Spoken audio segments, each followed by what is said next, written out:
they have done for years all that they could to destroy me. We don't want our boss to be infected with your boss's toxicity. Are you serious? I'm dead serious. Where are these agendas stemming from? A big factor is the insider trading that goes on. In some cases, they make direct threats, but ultimately, what does it come down to? It comes down to power. And the ends justify the means because they believe they alone know what is best for us, and they really do at their heart of hearts hate this country and what it stands for. You're talking about taking God out of everything. Yeah. Where are these agendas stemming from?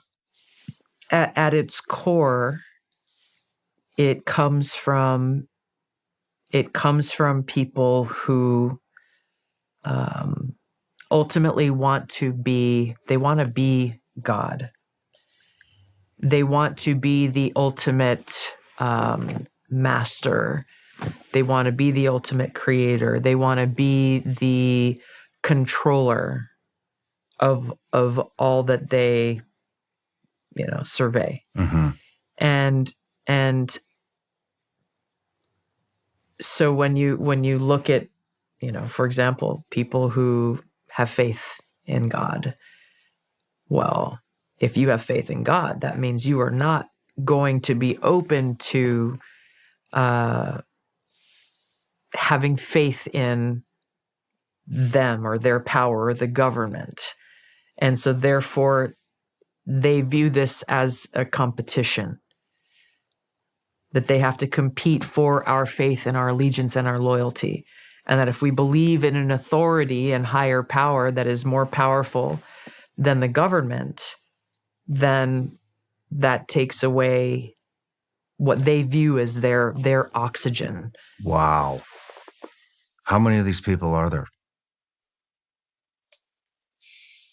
I can't give you a number, but when you look at people who are telling us that what we know to be objectively true in the biological difference between a man and a woman and a boy and a girl, and they tell us you're wrong, just believe what we are telling you, that a biological male can become pregnant.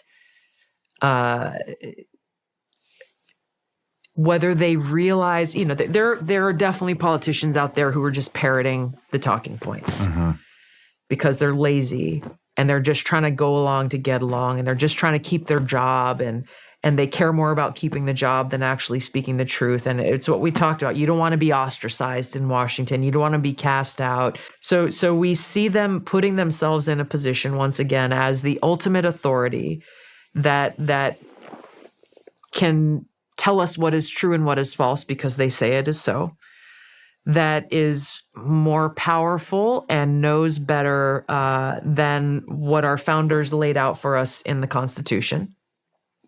For example, Kamala Harris, there's Article 6 of the Constitution, talks about how there shall be no religious test for anyone serving in public office in our country. As a senator in the Judiciary Committee, she launched accusations against and opposed judicial nominees by President Trump simply because of their faith. This judge, Brian Boucher, for example, he was nominated not for the Supreme Court, it was some other federal circuit court judge, I believe, because he was Catholic and a member of the Knights of Columbus.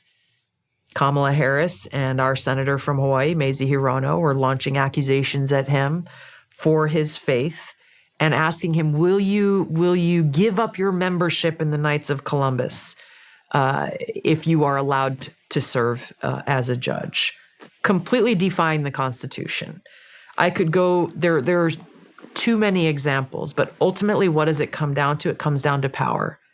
They care more about power and whether it is those who know exactly what they are doing and the ends justify the means because they believe they alone know what is best for us. And they really do at their heart of hearts hate this country and what it stands for. Or it's those who are sheep following along.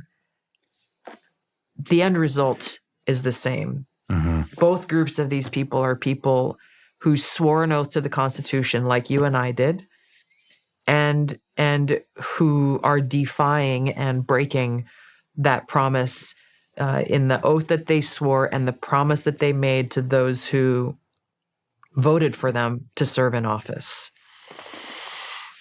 Thank you for sharing that.